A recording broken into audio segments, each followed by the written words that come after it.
नमस्कार दोस्तों, आप सबका स्वागत करते हैं कारगिल मिस्ट्री के ऑनलाइन पोर्टल पे। तो चलिए शुरू करेंगे आज सीरीज नंबर 32 जो कि सब इंस्पेक्टर भर्ती में पूछे जा रहे मेंबर के द्वारा कैंडिडेट से क्वेश्चंस हैं। यहाँ पे क्वेश्चंस की अपन चर्चा जो करेंगे ये सभी क्वेश्चंस ऑथेंटिक हैं जो कि आप लोग देख भी पा रहे होंगे। और मैं कहना चाहूँगा आप लोग कमेंट बॉक्स में मुझे कमेंट करके बता सकते हैं आपको इस वीडियोज़ का कितना लाभ मिला है। बात करेंगे क्वेश्चन नंबर फर्स्ट कि यहाँ पे ई कॉमर्स और ई लर्निंग का क्या मतलब होता है। मैं आपको बता दूं ये कि इसका मतलब जो होता है ई कॉमर्स को इलेक्ट्रॉनिक्स कॉमर्स या फिर इंटरनेट कॉमर्स के नाम से भी आप लोग जानते हैं। ये एक प्रोडक्ट और सर्विस को खरीदने और उससे बेचने, पैसों के ट्रांसफ़र और इलेक्ट्रॉनिक्स माध्यम से यानी कि इंटरनेट पर डेटा आदान प्रदान की एक प्रक्रिया है। यह नेटवर्क के लोगों को दूरी और समय की बाधा के बिना व्यापार करने की अनुमति भी देता है। तो ये सभी क्वेश्चंस जो हैं ये एक ऑथेंटिक क्वेश्चंस हैं। अगर मैं बात करूं नेक्स्ट क्वेश्चंस की तो यहाँ पे नेक्स्ट क्वेश्चन आप लोग देख पा रहे होंगे, अलजेब्रा गणित किसके द्वारा दी गई थी, सबसे पहले इन्वेंशन किसके द्वारा की गई थी। मैं आपको बता दूं अलजेब्रा यानी कि बीजगणित के व्यापक विभाग के में से एक है जो कि आर्यभट्ट वैज्ञानिक के द्वारा दिया गया था। संख्या, सिद्धांत, ज्योमेट्री और विश्लेषण आदि गणित के अन्य बड़े विभाग हैं। उनमें सबसे सामान्य रूप से बीजगणित, गणितीय प्रतीकों तथा उन प्रतीकों में हेरफेर करने के नियम का अध्ययन है, जो कि बीजगणित लगभग संपूर्ण गणित को एक सूत्र में पिरोने का एक विषय भी है। आरंभिक समीकरण हल करने के लिए जो समूह ग्रुप्स, रिंग, फील्ड्स में अध्ययन जो करते हैं वो भी आपकी एक बीजगणित का रूप ही होता है। नेक्स्ट क्वेश्चंस की बात करेंगे तो आभानेरी क्यों प्रसिद्ध है और ये कहाँ पे सिचुएटेड है। अगर मैं आंसर की बात करूं तो यहाँ पे आभानेरी राजस्थान के दौसा जिले की बांदीकुई तहसील से 7 किलोमीटर दूरी यानी कि दक्षिण पूर्व में स्थित है। ये एक छोटा गांव है जो कि एक ऐतिहासिक कारण से विश्व विख्यात है। चांद बावड़ी या फिर हर्षद माता मंदिर इसी गांव में स्थित है। जयपुर आगरा मार्ग पर स्थित आभानेरी गांव एक छोटा कस्बे के रूप में जो कि यहाँ रोमांचक बावड़िया व हर्षित माता के मंदिर होने से काफ़ी प्रसिद्धि है। आभानेरी का नाम आभा नगरी भी है, जिसे आभा नगरी का अर्थ होता है कि चमकाने वाली नगरी। दरअसल बोलचाला की भाषा में इसको नाम धीरे धीरे आभानेरी पड़ गया। नेक्स्ट क्वेश्चंस की बात करेंगे, टोंक जिले को नवाबों का शहर क्यों कहा जाता है। ये क्वेश्चंस टोंक से जो बिलोंग करते हैं कैंडिडेट वहाँ उन्हीं से पूछा गया है। मैं आपको बता दूं टोंक का यह क्षेत्र महाभारत काल में स्वाद लक्ष्य के नाम से जाना जाता है। यहाँ टोंक के इतिहास से जुड़ी काफ़ी प्राचीन खंडहरों की 3री शताब्दी के सिक्के भी मिले हैं, जो कि अमीर खां पिंडारी के नाम से सबसे पहला मुस्लिम राजस्थान का राज्य का शासक था। चंबल नदी का उद्गम कहाँ से होता है और इसकी क्या विशेषता है। अगर मैं बात करूं चंबल नदी के उद्गम की तो इसका उद्गम जो है जानापाव की पहाड़ी यानी कि मध्य प्रदेश से होता है। यह दक्षिण में महू शहर के इंदौर के पास में है, जो कि विंध्य रेंज के मध्य प्रदेश में दक्षिण ढाल से होकर गुजरती है। चंबल और उसकी सहायक नदियाँ उत्तर पश्चिमी मध्य प्रदेश के मालवा क्षेत्र के नाले, जबकि इसकी सहायक नदी बनास जो अरावली पर्वत से शुरू होने वाली हैं। तो ये सभी क्वेश्चंस जो हैं काफ़ी ऑथेंटिक क्वेश्चंस हैं और इससे संबंधित और भी क्वेश्चंस मेरे पास में काफ़ी कलेक्शन है क्वेश्चंस का। मैं डे बाय डे आपको जैसे मेरे को टाइम रहेगा मैं आपको सीरीज़ प्रोवाइड करता रहूँगा। और कट ऑफ्स की जो बात है मैं कुछ दिनों बाद कुछ ही दिनों में आपके सामने लाइव सेशन रखूँगा। उसमें आप लोगों को कट ऑफ से रिलेटेड और डिफरेंट जो एसआई से रिलेटेड आपकी कन्फ्यूजन्स है, क्वेरीज है, आप लोग मुझसे वहाँ पर डायरेक्टली पूछ सकेंगे।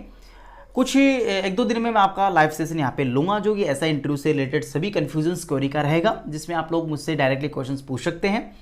बात करेंगे नेक्स्ट क्वेश्चंस की, ओसवाल की कुल देवी किस देवी को कहा जाता है। मैं आपको बता दूं ओसवाल की कुल देवी जो है सचियाई माता यानी कि सचियाई माता के नाम से जानी जाती है। इनका मंदिर जोधपुर से 63 किलोमीटर दूर ओरछा में स्थित है। यह मंदिर जोधपुर जिले का सबसे बड़ा मंदिर और उसका निर्माण 9वीं व 10वीं शताब्दी में उपेंद्र ने करवाया था। सचियाई माता की पूजा ओसवाल जाति के लोग जैन, परमार, पुमार, कुमावत, राजपूत, चारण पारिक इत्यादि जाति के लोग इन्हें पूजते हैं। इसीलिए सचियाई माता जो है इन सभी जातियों की कुलदेवी के नाम से जानी जाती है। और मैं आपको ये भी बता दूं कि ये जो क्वेश्चंस हैं ये उन्हीं कैंडिडेट से पूछे जा रहे हैं जो या तो उनके कास्ट से बिलोंग करते हो या फिर यहाँ के पर्टिकुलर एरिया से बिलोंग करते हो। हालांकि आप लोगों को काफ़ी एक्सपीरियंस हो गया होगा क्योंकि मैं 8 तारीख से लगातार ये सीरीज़ स्टार्ट कर रखी है, तो काफ़ी आपको एक आउटपुट मिला होगा, काफ़ी बेनिफिट भी मिला होगा। नेक्स्ट क्वेश्चन, यादव राजवंशों का उद्गम स्थल कहाँ पे था? मैं आपको बता दूं, यादवों का जो उद्गम स्थल जो है वो करौली के यादव शाखा का मूल पुरुष या फिर आदि पुरुष संस्थापक विजयपाल था, जिसने 1040 ईस्वी में अपने राज्य की राजधानी मथुरा से हटाकर बयाना यानी कि विजय मंदिरगढ़ को बनाया। और इनका जो इतिहास है यादवों का आप लोग देखते होंगे, कुछ करौली में सिचुएटेड है और कुछ यादव जो हैं अपने जैसलमेर के एरियाज में भी यहाँ पे बिलोंग करते हैं, जो कि यहाँ पे भी कुछ हिस्ट्री यहाँ पे रही है। लेकिन मोस्ट ऑफली जो इनका इनहेरेंट है यानी कि जो उद्गम है वो करौली से ही इनका माना जाता है। नेक्स्ट क्वेश्चंस की बात करेंगे तो आप लोग मेन स्क्रीन पे यहाँ पे देख पा रहे होंगे, चुंबक के कोई 2 गुणधर्म आपको बताने हैं। मैं आपको बता दूं ये सभी टेक्निकल क्वेश्चंस हैं, टेक्निकल कैंडिडेट से पूछे गए हैं। अगर पहले पॉइंट्स की बात करें तो आकर्षण तथा प्रतिकर्षण का प्रभाव चुंबकीय बल रेखाएं सदैव काल्पनिक होती हैं, ये इसके कुछ इंपॉर्टेंट एस्पेक्ट्स है, गुणधर्म है। कुछ और भी मैं आपसे डिस्कस करूं तो ये डायरेक्शन जो होती है उसकी नॉर्थ से साउथ होती है, ये कभी भी एक दूसरे को प्रतिच्छेद नहीं करती। नेक्स्ट क्वेश्चन की बात करें तो चुंबक क्या होती है? मैं आपको बता दूं, चुंबक सिंपल किसी धातु का एक ऐसा गुणधर्म होता है जो कि उसके पास में कुछ लोहे की वस्तु या फिर कुछ धातु की वस्तु ले जाते हैं तो उनको आकर्षित तथा प्रतिकर्षित करती है, उस प्रकार की धातु को चुंबक कहते हैं। चुंबक मुख्य रूप से यहाँ पे नेचुरल और आपकी आर्टिफिशियल टाइप्स की होती हैं, नेचुरल या फिर आप कह सकते हो जो मैन मेड जो होती हैं, और ये सभी जो है Fe3O4 इसका फॉर्मूला होता है। मुख्य रूप से ब्लैक कलर और लॉर्ड स्टोन के नाम से भी इसको जानते हैं। सबसे पहले ये इलेक्ट्रोमैग्नेटिज्म यानी कि चुंबकीय क्षेत्र प्रोड्यूस करने में इसका यूज किया गया था। मानव शरीर का पीएच कितना होता है? हालांकि अगर मैं बात करूं, मानव शरीर का एक पर्टिकुलर पीएच नहीं होता, अलग अलग क्वांटिटीज में होता है। जैसे ब्लड का अलग होता है, उसके बाद में आपका जल का अलग होता है, दूध का अलग होता है, इस प्रकार से अलग अलग तरीके से होता है। मैं आपको कुछ इंपॉर्टेंट पीएच का डिस्कस इस वीडियोस में कर लेता हूं।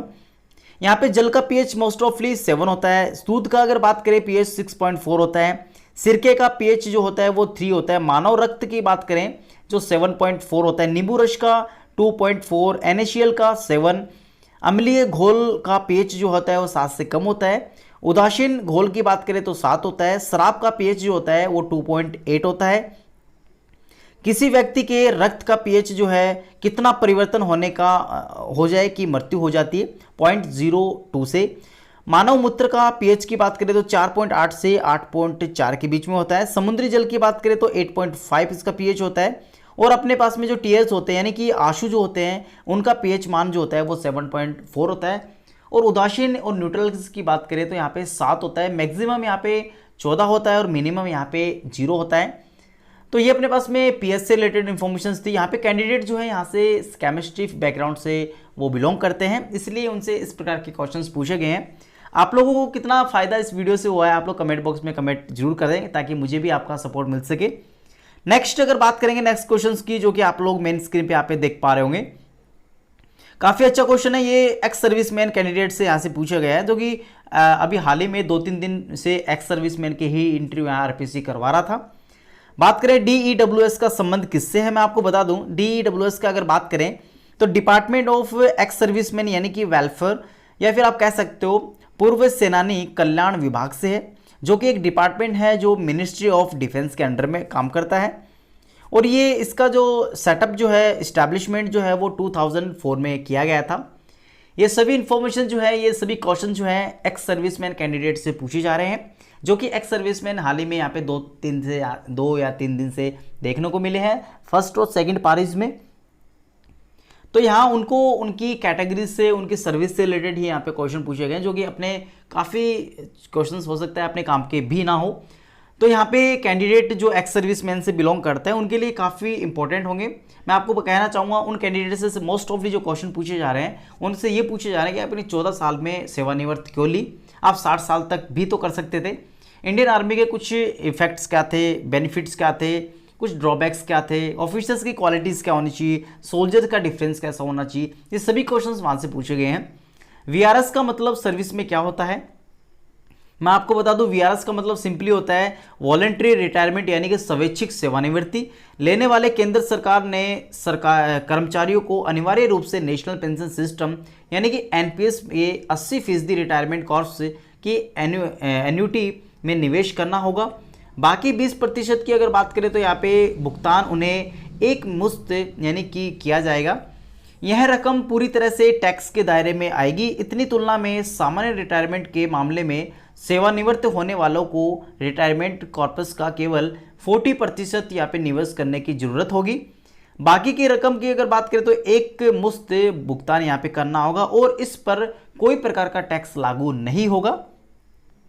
तो ये क्वेश्चंस भी यहाँ पे जो इंडियन आर्मी से रिटायर हैं यानी कि एक्स सर्विस मैन है उनसे यहाँ पे इस प्रकार के क्वेश्चंस पूछे गए हैं। मोस्ट ऑफली कैंडिडेट हैं वो इंडियन आर्मी और इंडियन नेवी के कैंडिडेट यहाँ पे मुझे मिले हैं, जिनका कहना है कि जो उनकी सर्विस में उनका जो एक्सपीरियंस रहा है और गवर्नमेंट के जो गवर्नमेंट का रेस्पेक्ट उनका रहा है, गवर्नमेंट उनकी कैसी थी, किस प्रकार का यहाँ पे मैनुअल वहाँ पे चला करता था, क्या डिसिप्लिन हुआ करते थे और राजस्थान पुलिस का वो डिसिप्लिन क्या फॉलो कर पाएंगे क्या, ऐसे क्वेश्चन यहाँ पे इन कैंडिडेट से काफ़ी पूछे गए हैं। नेक्स्ट क्वेश्चन की अगर अपन बात करेंगे तो आप लोग देख पा रहे होंगे मेन स्क्रीन पे यहाँ पे वीआरएस के मुख्य फायदे क्या होते हैं आपके हिसाब से। यहाँ पे मेंबर से वापस यहाँ पे एंटी क्वेश्चन यहाँ से पूछा गया है। मैं कुछ बेनिफिट्स की बात कर लेता हूँ एनपीएस के, यानी नेशनल पेंशन स्कीम की बात कर रहे हैं अपन। पेंशन बेनिफिट लेने के लिए कर्मचारी कभी भी रिटायरमेंट यहाँ पे हो सकते हैं।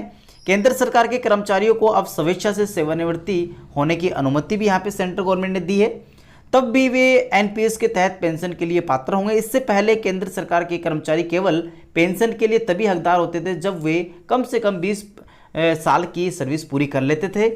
एनपीएस के तहत वॉलंटरी रिटायरमेंट बेनिफिट्स के लिए 20 सालों की यहाँ पे बंदिश हटा दी गई है सेंट्रल गवर्नमेंट के द्वारा। अगर नेक्स्ट बेनिफिट्स की बात करेंगे तो यहाँ पे वॉलंटरी रिटायरमेंट लेने के वाले एक मुश्त राशि पर टैक्स बेनिफिट खो देते हैं। यदि कोई स्वेच्छा से रिटायरमेंट होता है तो कम से कम 80% पेंशन कॉर्पस को अनिवार्य रूप से एन्युटी खरीदने में इस्तेमाल करना होगा। बाकी 20% जो है वो भुगतान जो है वो एक मुश्त यानी जो कर योग्य होगा और उसको किया जाएगा।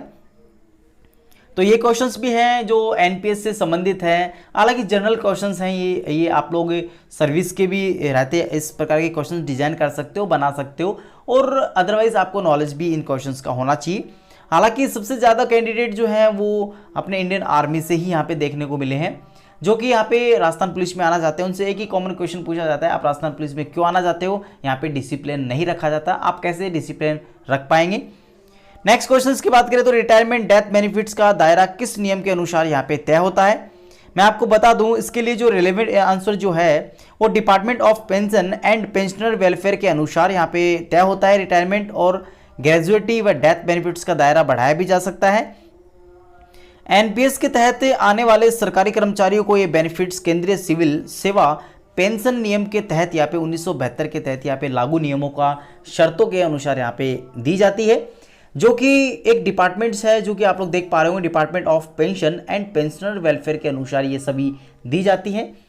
देखिए ये क्वेश्चंस भी काफ़ी बेनिफिशियल हैं। जो एक्स सर्विस मैन का इंटरव्यूज़ यहाँ पे आप लोग कल देने जाएंगे, यानी कि आप लोग कह सकते हो मंडे से जो 26 तारीख तक यहाँ पे इंटरव्यूज़ आरपीसी के द्वारा चलाए जा रहे हैं और इससे रिलेटेड जो इन्फॉर्मेशन होगी कट ऑफ से रिलेटेड वो भी मैं आपको जल्दी यहाँ पे प्रोवाइड करवाने की कोशिश करूँगा। और हालांकि हमारी जो इस पर इन्वेंशनरी है, लगभग हमारे पास में 1000 से प्लस कैंडिडेट हमारे पास में डेटा कलेक्ट हो चुके हैं। हम जल्दी आपके सामने इन डेटास को शेयर करने की कोशिश भी करेंगे। नेक्स्ट अगर बात करें तो ब्रिटिश साम्राज्य में ऑल इंडिया सर्विस को किस नाम से पुकारा जाता था?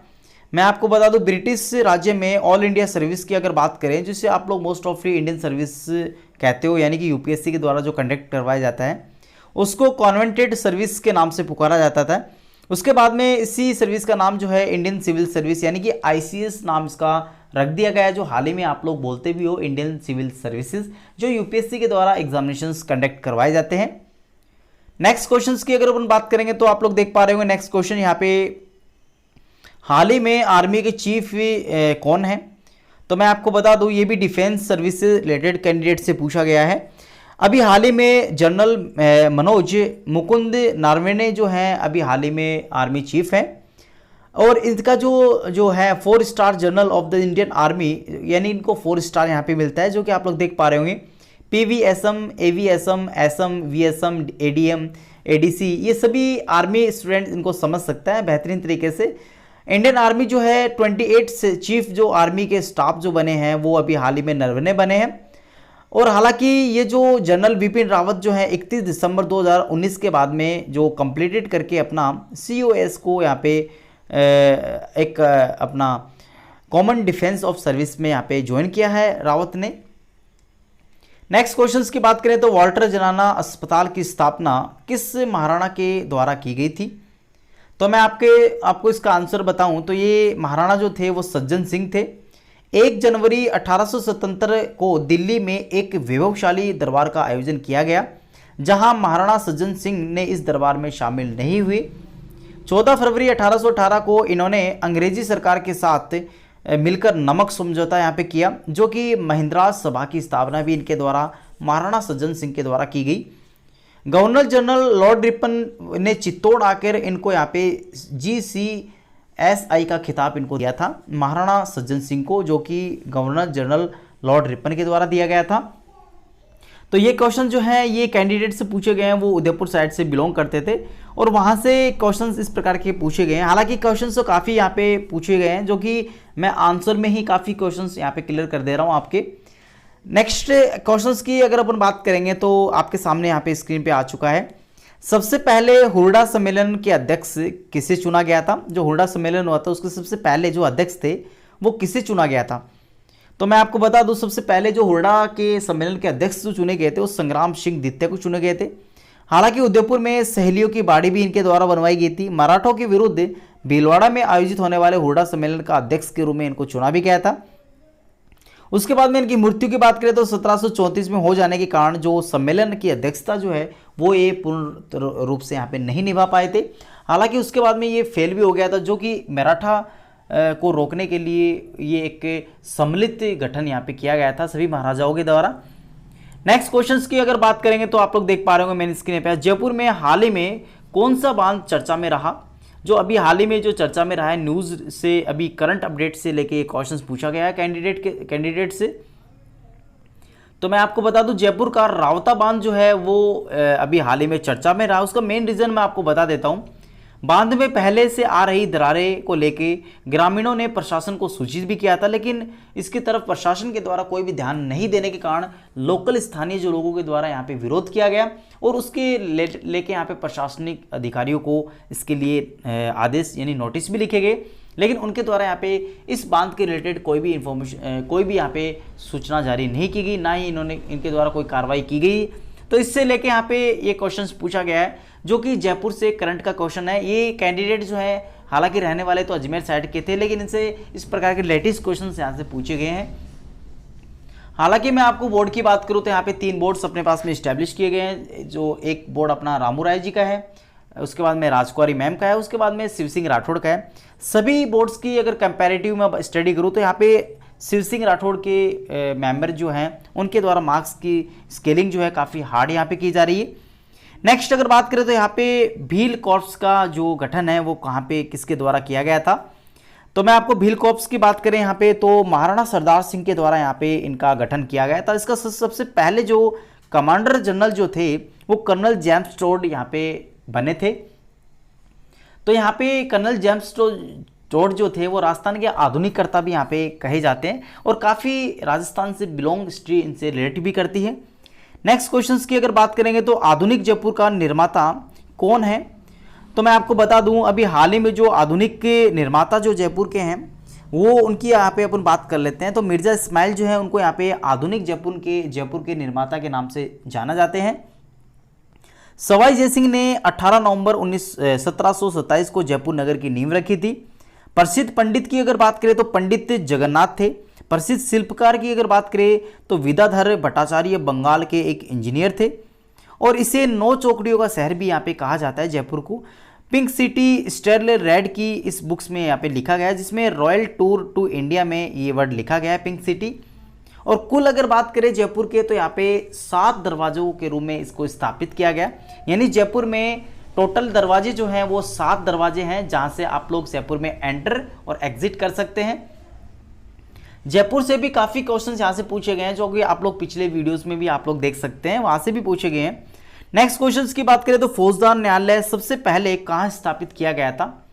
तो मैं आपको बता दूं, राजस्थान में फौजदार न्यायालय जो है सबसे पहले जयपुर में स्थापित किया गया था और इसका कार्य ये हुआ करता था कि इन्होंने एक जमींदारों से जो वसूली करते थे उनका यहाँ पे अनुगाई करने का इनका काम हुआ करता था। ये जो है सवाई राम सिंह द्वितीय के द्वारा यहाँ पे इस्टेब्लिश किया गया था, जो कि 1849 में इसकी स्थापना की गई थी अपने सवाई राम सिंह द्वितीय के द्वारा। नेक्स्ट क्वेश्चंस की बात करें तो राजस्थान के राजघराने से सबसे पहले लोकसभा चुनाव लड़ने वाली पहली महिला कौन थी? तो मैं आपको बता देता हूं, जो पहली महिला थी जो राजघराने से लोकसभा का चुनाव यहां पे लड़ा था वो गायत्री देवी थी, और इनका विवाह जो है जयपुर के सवाई मानसिंह द्वितीय से हुआ था। जयपुर की राजमाता के नाम से भी इनको जाना जाता है, जो कि राजमाता के नाम से कहलाई थी। जयपुर कप की शुरुआत भी इनके द्वारा ही की गई थी। उसके बाद में 1943 में महारानी गायत्री देवी स्कूल की स्थापना भी इनके द्वारा की गई। राजपुताने में अपनी आत्मकथा लिखने वाली प्रथम महिला के नाम से जानी जाती है। गायत्री देवी का निवास स्थान की अगर बात करें तो लिली पुल जयपुर में स्थित है। हालांकि इसके ऊपर जेडीए जयपुर डेवलपमेंट अथॉरिटी के द्वारा भी यहाँ पे काफ़ी विरोध यहाँ पे जताया जा रहा है, कि उनका कहना है कि ये जो ज़मीन है ये जेडीए के अंडर में आती है, और यहाँ पे राजघराने का कहना है कि ये ज़मीन जेडीए में नहीं आती। तो इस प्रकार के विरोध आप लोग जनरल क्वेश्चंस में देख पा रहे होंगे, यहाँ पे करंट पे चल रहे हैं। नेक्स्ट क्वेश्चंस की अगर बात करें तो यहाँ पे सिचुएशनल क्वेश्चन है, यानी पारिस्थितिक क्वेश्चन है। भारतीय थल सेना के ऊंचे ओहदे के अधिकारियों द्वारा अक्सर नीचे पद के सोल्जर्स का शोषण यहाँ पे किया जाता है। आपके हिसाब से क्या ये सही है? तो मैं आपको बता दूं, इस प्रकार के क्वेश्चन जो हैं आपके अकॉर्डिंग ही इनके आंसर देने की आप लोग कोशिश कीजिए, जो कि एक्स-मैन सर्विसमैन से ये क्वेश्चन पूछा गया है। मैं आपको बता दूं तो सर मेरे हिसाब से सभी के साथ ऐसा नहीं होता। अगर होता भी है तो उनकी जगह या फिर उसकी सिचुएशन के अकॉर्डिंग यहाँ पे ऐसा होता है, क्योंकि कई बार कुछ अधिकारी के आदेश इस प्रकार के होते हैं कि समय रहते उनको कर पाना एक मुश्किल होता है सोल्जर्स के लिए, जिससे उच्च अधिकारी नीचे वाले को यहाँ पे सजा देने का प्रावधान करते हैं, और उसे सामान्य रूप से हम लोग एक्सप्लॉयटेशन, शोषण का नाम दे देते हैं। हालांकि ऐसा नहीं है, क्योंकि उच्च अधिकारी जो होते हैं अपन को यहाँ पे जो ऑर्डर देते हैं उसको एक समय निर्धारित, एक डिसिप्लिन से, एक फुल एफिशिएंसी से करने का अपने पास में टैलेंट होना चाहिए। उसके बाद में अपन के पास में ऐसी समस्या आती नहीं है। हालांकि ये डिपार्टमेंटली अगर वीकनेसेस हो भी सकती हैं तो ये एक पर्टिकुलर किसी स्थानीय व्यक्ति से हो सकती हैं, सभी के साथ में ऐसा देखने को नहीं मिलता मेरे हिसाब से। तो ऐसे क्वेश्चन जो है काफ़ी इंपॉर्टेंट टाइप के होते हैं, और हालांकि ऐसे क्वेश्चंस का जो आंसर है वो ऑन द सिचुएशन ही आप लोग सोच सकते हो, इसके लिए प्री डिफाइन आंसर कभी नहीं और कोई नहीं दे सकता। नेक्स्ट क्वेश्चंस की अगर मैं बात करूं आपसे तो यहाँ पे भारतीय सेनाओं में कितने प्रकार के कमीशन्ड ऑफिसर होते हैं? तो मैं आपको बता दूं तो भारतीय सेना जो होती है, चाहे थल सेना हो, चाहे आर्मी हो आपके, या फिर वायुसेना हो, या फिर आपके पास में नेवी हो, इनके पास में मुख्य रूप से दो कमीशंस होते हैं, जो कि परमानेंट कमीशन और शॉर्ट सर्विस कमीशन होते हैं। जिसमें शॉर्ट का मतलब होता है जल्दी ही रिटायरमेंट हो जाना, परमानेंट का मतलब होता है 60 साल तक वो लोग यहाँ पे सर्विस कर सकते हैं। नेक्स्ट क्वेश्चन की बात करें तो एशिया का सबसे बड़ा युद्ध डिपो कहाँ पे स्थित है? यहाँ पे इस क्वेश्चन में मैं काफ़ी कंफ्यूज हूँ, तो आप लोग इसका राइट आंसर दे सकते हैं। मध्य प्रदेश के जबलपुर में ये यहाँ पे स्थित है। नेक्स्ट क्वेश्चन की बात करें तो यहाँ पे इंडियन मिलिट्री एकेडमी कहाँ पे स्थित है? तो मैं आपको बता देता हूँ IMA जो है देहरादून में स्थित है। मुख्य रूप से इसमें जाने के लिए यहाँ पे आपको NDA यानी कि जो UPSC एग्जामिनेशंस लेता है उसके द्वारा यहाँ पे NDA CDS जो एग्जाम्स होते हैं, कॉमन डिफेंस सर्विसेज, जो ग्रेजुएशन के बाद में होता है, NDA जो कि आपके 12th से साइंस फील्ड से होता है, उनको बेसिक के उनके जो क्राइटेरियाज हैं एग्जामिनेशंस, उसके बाद में SSB, उसके बाद मेडिकल्स के बाद में आपको यहाँ पे एक कोर्सेज के रूप में यहाँ पे ज्वाइन करवाया जाता है। उसके बाद में आपको एक लेफ्टिनेंट की पोस्ट से यहाँ पे नवाजा जाता है, और उसके साथ में आपके पास में NDA से सर्विस में आपको यहाँ पे टेक्निकल डिग्री करने का भी यहाँ पे अपॉर्चुनिटी दी जाती है इंजीनियरिंग फील्ड्स में। तो यहाँ पे एक अच्छी प्रेस्टिजियस आप लोग कह सकते हो सर्विस होती है, जो UPSC के द्वारा एग्जामिनेशंस के थ्रू सेलेक्ट किए जाते हैं कैंडिडेट को। नेक्स्ट क्वेश्चंस की बात करेंगे तो यहाँ पे भारतीय वायुसेना का क्षत्रिय सैनिक प्रशिक्षण स्कूल कहाँ पे स्थित है? ये कैंडिडेट इंडियन एयरफोर्स से बिलोंग करते हैं, जो कि एक्स सर्विसमैन है, और यहाँ इनसे इसी प्रकार के क्वेश्चन यहाँ पे पूछे गए हैं। तो मैं आपको बता दूँ ये जो क्षत्रिय प्रशिक्षण केंद्र जो है वो आगरा में है, और अगर बात करूँ इंडियन एयरफोर्स एकेडमी जो है वो अपना हैदराबाद में स्थित है, जहाँ पे ट्रेनिंग की जाती है फ्लाइंग ऑफिसर्स की।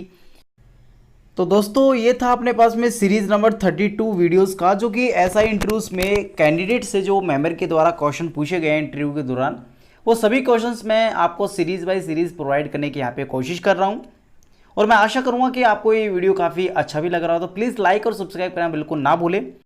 और अगर दोस्तों आपको किसी प्रकार का कन्फ्यूजन है तो दिए गए कमेंट बॉक्स में कमेंट करके मुझसे आप लोग पूछ भी सकते हैं। और जल्द ही मैं आपके सामने लाइव प्रेजेंट हूँगा, जिसमें आप लोग किसी प्रकार का कन्फ्यूजन आपके माइंड्स में है तो वहाँ पे भी आप लोग लाइव मुझसे पूछ सकते हैं। जल्दी 1-2 दिन में आपको ऐसा ही इंटरव्यू से लेके कट ऑफ को भी डिस्कस करने की मैं आपको कोशिश करूँगा।